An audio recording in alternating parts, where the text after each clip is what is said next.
एक धागा जो ना ताबीज है ना गहना, लेकिन फिर भी पीढ़ियों से लोगों को जोड़ता आया है। रक्षाबंधन की ये डोर जितनी हल्की दिखती है, उतना ही भारी कहानियां समेटे हुए है। आपने सुना होगा कि बहनें भाई को राखी बांधती हैं, लेकिन क्या आपने सुना है कि एक रानी ने एक बादशाह को राखी भेजकर युद्ध रोक दिया, या ये कि एक देवी ने मंत्रों से धागा बांधकर देवताओं की रक्षा की। नमस्कार, मैं हूँ रुचितवी और आज रक्षाबंधन के इस बेहद खास मौके पर हम आपको सुनाने जा रहे हैं धागों में छिपी वो कहानियां जहां रक्षा सिर्फ रस्म नहीं, धर्म था, और राखी सिर्फ रिश्ता नहीं, एक वादा था जो युगों तक निभाया गया। अगले कुछ मिनटों में आप जानेंगे कि क्यों कृष्ण ने द्रौपदी की लाज बचाई, कैसे यमराज को एक बहन ने अमरत्व बांट दिया, और कैसे आज भी ये त्योहार बदलते दौर में नई परिभाषाएं गढ़ रहा है। तो चलिए खोलते हैं वो पन्ने जहां हर राखी एक कहानी है और हर कहानी एक सबक। मेरी बहना ये राखी की लाज तेरा भैया निभाएगा। रक्षाबंधन का सबसे प्रसिद्ध जिक्र महाभारत में मिलता है। एक छोटी सी घटना जो युगों तक राखी की मिसाल बन गई। महाभारत का समय था, राजमहलों में तपस्वियों जैसी सोच थी और युद्ध भूमि में रिश्तों की असली परीक्षा। एक दिन भगवान श्री कृष्ण, जो अपने चक्र से शत्रुओं को पल में समाप्त कर सकते थे, उन्हें अचानक अपनी उंगली पर चोट लग गई। दरबार में कई योद्धा और रानियां मौजूद थी, लेकिन किसी ने भी जल्दी से आगे आकर उनकी उंगली को नहीं बांधा। तभी द्रौपदी, पांचाल की राजकुमारी और पांडवों की पत्नी, बिना सोचे समझे अपनी साड़ी का पल्लू फाड़ती है और उस घाव पर बांध देती है। ये सिर्फ एक कपड़े का टुकड़ा नहीं था, ये एक बंधन था। बिना कहे, बिना मांगे एक रिश्ता बन गया। कृष्ण ने उस पल कुछ नहीं कहा, लेकिन उनके मन में एक वादा जन्म ले चुका था। सालों बाद जब कौरवों की सभा में द्रौपदी का चीरहरण हुआ, सब मौन थे। भीष्म, द्रोण, विदुर, कोई कुछ नहीं कर सका। तभी द्रौपदी ने पुकारा, हे गोविंद, मेरी लाज अब आपके हाथ में है। और कृष्ण ने अपने उस वादे को निभाया जो एक मामूली धागे से जन्मा था। उन्होंने अंतहीन साड़ी बनाकर द्रौपदी की मर्यादा बचाई। ये सिर्फ चमत्कार नहीं था, ये उस बंधन की ताकत थी जिसे राखी कहा जाता है। एक धागा जो दर्द में बांधा गया था, वही संकट में रक्षा बन गया। यही है राखी का असली अर्थ। भैया मेरे राखी के बंधन को निभाना, भैया मेरे छोटी बहन को ना भुलाना, देखो ये नाता निभाना निभाना भैया मेरे। इतिहास में भी राखी सिर्फ रिश्तों की नहीं, इंसानियत की जीत की कहानी है। और सबसे शानदार मिसाल है रानी कर्णावती और हुमायूं की कथा। इतिहास के पन्नों में कई युद्धों का जिक्र है, लेकिन उनमें से एक में राखी ने तलवारों को रोकने की कोशिश की। साल 1535 चित्तौड़ की रानी कर्णावती को पता चला कि गुजरात के सुल्तान बहादुर शाह चित्तौड़ पर हमला करने वाले हैं। उनके पास न पर्याप्त सेना थी, न समय। ऐसे में उन्होंने एक उम्मीद की डोर थामी और राखी भेज दी मुगल सम्राट हुमायूं को।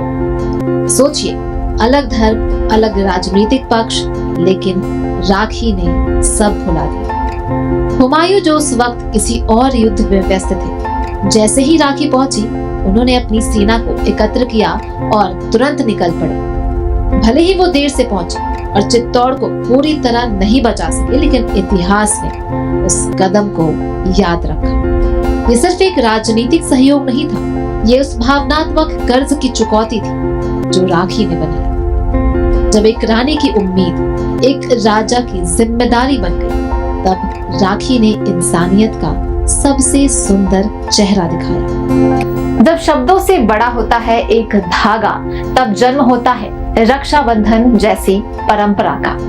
बहना ने भाई की कलाई से प्यार बांधा है, प्यार के दो तार से संसार बांधा है, रेशम की डोरी से संसार बांधा है। कुछ कहानियां देवताओं के रिश्तों में भी छिपी होती हैं, जैसे यमराज और यमुना जी की। रक्षाबंधन का रिश्ता सिर्फ इस धरती पर नहीं, स्वर्ग में भी इसकी मिसालें मिलती हैं। यम, मृत्यु के देवता, जिनके पास कोई नहीं जाता जब तक समय ना आ जाए, लेकिन यमुना जी, उनकी बहन, उनसे मिलने को बार बार आमंत्रण भेजती रही। कहते हैं वर्षों तक यम ने समय नहीं निकाला, लेकिन जब वो आखिरकार आए, यमुना जी ने उन्हें स्नेह से राखी बांधी, स्वादिष्ट व्यंजन परोसे और खूब आदर सत्कार किया। इस सरल प्रेम ने यम को भावुक कर दिया। उन्होंने यमुना जी को वरदान दिया कि जो भाई इस दिन अपनी बहन की रक्षा का वचन देगा, उसकी उम्र लंबी होगी। और तभी से ये दिन रक्षाबंधन एक परंपरा बन गया। ये कहानी सिर्फ देवताओं की नहीं है, ये उस भाव का प्रतीक है कि प्यार और सेवा मृत्यु को भी पिघला सकते हैं। और जब एक राखी अमरत्व का कारण बन जाए, तब वो धागा नहीं, दिव्यता हो जाता है। जब रक्षाबंधन सिर्फ रक्षक और बहन का नहीं, अमरता का आशीर्वाद बन जाए, तब वो त्योहार नहीं, वरदान बन जाता है। फूलों का, तारों का, सबका कहना है, 1000 में मेरी बहना है, सारी उम्र हमें संग रहना है। रक्षाबंधन पर संतोषी माँ का व्रत रखने की परंपरा कई घरों में है, पर इसकी कहानी क्या है? भारत की परंपराओं में हर देवी का जन्म किसी भावना से जुड़ा है, और संतोषी माँ की कथा भी वैसे ही है। भगवान गणेश के 2 पुत्र थे, शुभ और लाभ। एक दिन उन्होंने अपने पिता से कहा, पिताश्री, हमारे सभी मित्रों की बहनें हैं, हमें भी एक बहन चाहिए जिससे हम राखी बंधवा सकें। गणेश मुस्कुराए और अपनी माया से उन्होंने एक देवी को प्रकट किया था, जो थी संतोषी माँ। तभी से शुभ और लाभ ने उन्हें अपनी बहन माना और रक्षाबंधन का त्योहार तीनों ने साथ मनाया।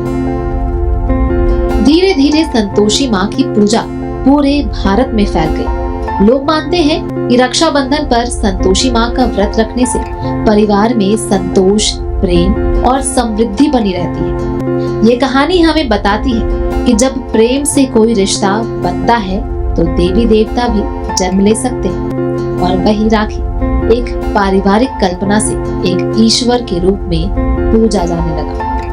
जहाँ भावना से देवी बनती है, वहाँ राखी सिर्फ धागा नहीं, आस्था बन जाती है। मेरी राखी की डोर कभी होना कमजोर, भैया दे दो कलाई, बहन आई है।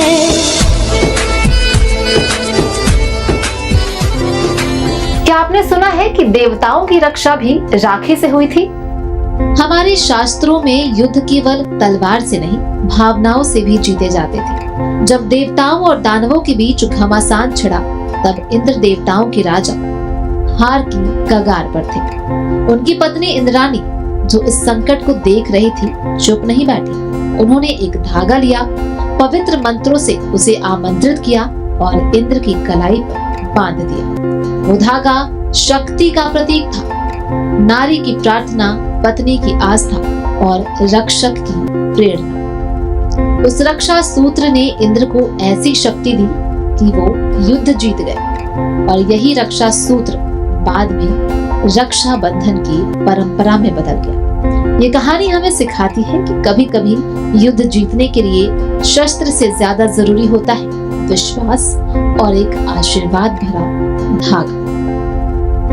जब देवताओं की रक्षा एक मंत्रबद्ध धागे से हो सकती है, तो इंसानों की क्यों नहीं? आंसू छुपा के तेरा भाई हंसेगा, डोली को कांधा देगा और ये कहेगा, तेरे साथ हूँ मैं, तेरे साथ हूँ मैं। पौराणिक कहानियां दिशा देती हैं, लेकिन क्या आज की राखी भी वैसी ही ताकत रखती है? समय बदलता है, पर भावनाएं नहीं। आज की राखी सिर्फ भाइयों की कलाई की शोभा नहीं, ये अब रिश्तों की परिभाषा बदल रही है। स्कूल में छोटी बहनें अपनी क्लासमेट सिस्टर्स को राखी बांधती हैं। दोस्त एक दूसरे को राखी बांधते हैं ये कहकर कि तू मेरा भाई जैसा है। सैनिकों को राखी भेजकर देश की बेटियां कहती हैं, आपने हमें सुरक्षित रखा। अब ये हमारी बारी है कि हम आपको याद रखें। LGBTQ समुदाय में भी अब राखी एकजुटता और समर्थन का प्रतीक बन गई है। ये पर्व अब सिर्फ परंपरा नहीं, एक स्टेटमेंट है कि मैं तुम्हारे साथ हूँ। और जब भावनाएं खून से नहीं इंसानियत से जुड़े, तब त्योहार सिर्फ उत्सव नहीं, आंदोलन बन जाता है। जब भावनाओं में पौराणिकता मिल जाए तो त्योहार सिर्फ परंपरा नहीं, प्रेरणा बन जाता है। राखी के धागे में वो शक्ति है जो युगों से रिश्तों को जोड़ता आया है। ये सिर्फ भाई बहन का त्योहार नहीं, ये उस भावना का उत्सव है जहां हम बिना कहे किसी के साथ खड़े होते हैं। चाहे कृष्ण और द्रौपदी का अटूट बंधन हो, या यमुना का अमर वरदान, या फिर आज की बहनों का वो साहस जो सैनिकों को राखी भेजकर कहता है हमारी रक्षा के लिए धन्यवाद। आज जब रिश्ते डिजिटल हो रहे हैं और वक्त की कमी में भावना खो रही है, तब एक छोटा सा धागा हमें याद दिलाता है कि सबसे बड़ी ताकत है समर्पण, स्नेह और साथ। मैं हूं रुचितवी और ये थी धागों में छिपी कहानियां। आपको और आपके पूरे परिवार को रक्षाबंधन की ढेरों शुभकामनाएं।